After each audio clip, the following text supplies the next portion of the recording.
Okay, law of cosines. So we went through the law of sines. Now we're going to do the law of cosines. But before we do that, I'm going to introduce you to my newest member of my family. Her name is Yukiko, and she's the cutest. She is a white husky, and we just love her. She's amazing. So Yukiko is a Japanese name. I am from Japanese people. I am Japanese. My grandma is full Japanese. So we named her Yukiko, which is a Japanese name, which means happiness, snow, and child, which is perfect because she is just a little ball of joy. So we now have 3 monsters running around my house right now. So fun.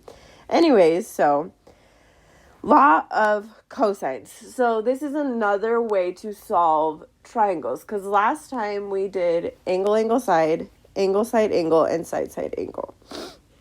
Now, these ones are for the side triangles and the side side triangles. Okay?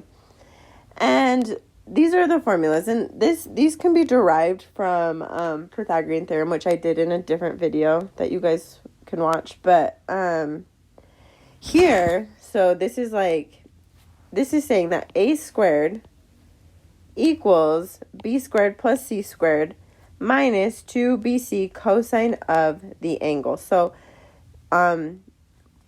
whatever angle we're using, the opposite side is always on the left side of the equation. Okay, we could do the same thing with b. We could do the same thing with c. Okay, definitely write these down. Okay, memorize them if possible. Now, let's just look at a triangle and see if this works, okay? So let's do A first. So this would be 25 squared equals, because this is our A, this is our B, this is our C. So this would be A squared equals B, or wait, I did it C squared. That's okay. C squared plus B squared minus 2CB cosine of A.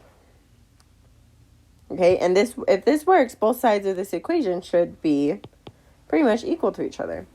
So we have 25 squared is about 625. The right side of this is 625.311314, which is rounding. So yeah, I'm convinced. Let's do another one. Rounding errors.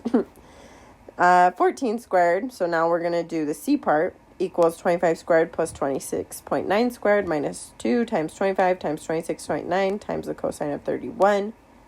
Which we get 196 is approximately equal to 195.71998, which that's 196 equals about 196. Cool?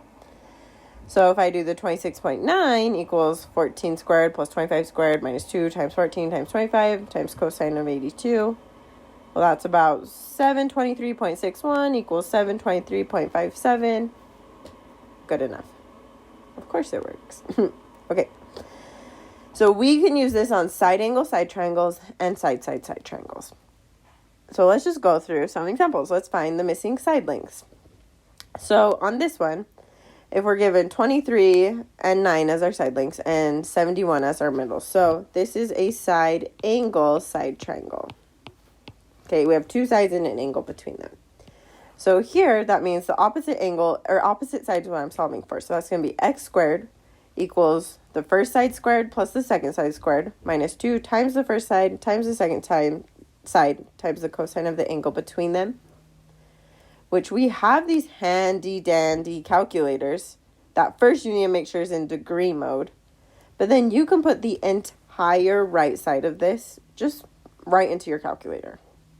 Okay, so then we get x squared equals 475.2147841. Then we can square root both sides, and we get x is approximately 21.79942.164, which is about 21.8. Cool? Let's just do one more. So this one, side angle side again. So this is going to be x squared equals 15 squared plus 17 squared minus 2 times 15 times 17 times the cosine of 39. Put the entire right side in the calculator, and I get x squared equals 117.65555597. Square root both sides, and I get x is approximately equal to 10.8. Now, side triangles. So this is where we're solving for angles. This requires a little bit more arithmetic. So if we're solving for x, that means the opposite side is going to be on the left side of the equation. So that's going to be 8 squared equals 11 squared plus 10 squared minus 2 times 11 times 10 times the cosine of x. Now, let's pause for a second. Hold up. And let's go over to this equation over here. And we're just going to solve this equation for x. Okay, so first I'm going to square everything out. So that'll be 64 equals 121 plus 100. 2 times 11 times 10 is 220. And then times x. So I can add the 121 and the 100. So I get 221 minus 220x. Now, we can't combine these two right here, right? And I'm solving for x. So I need to move this over to this side. So I'm going to subtract 221, and I get negative 157 equals negative 220x, and then I divide by that negative 220. So x equals 157 over 220. We have to solve this for the cosine of x in the same exact way. So that's 64 equals 121 plus 100 minus 220 cosine of x, which is 64 equals 221 minus 220 cosine of x.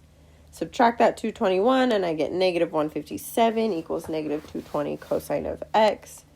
Divide by that negative 220. So cosine of x equals 151 over 220.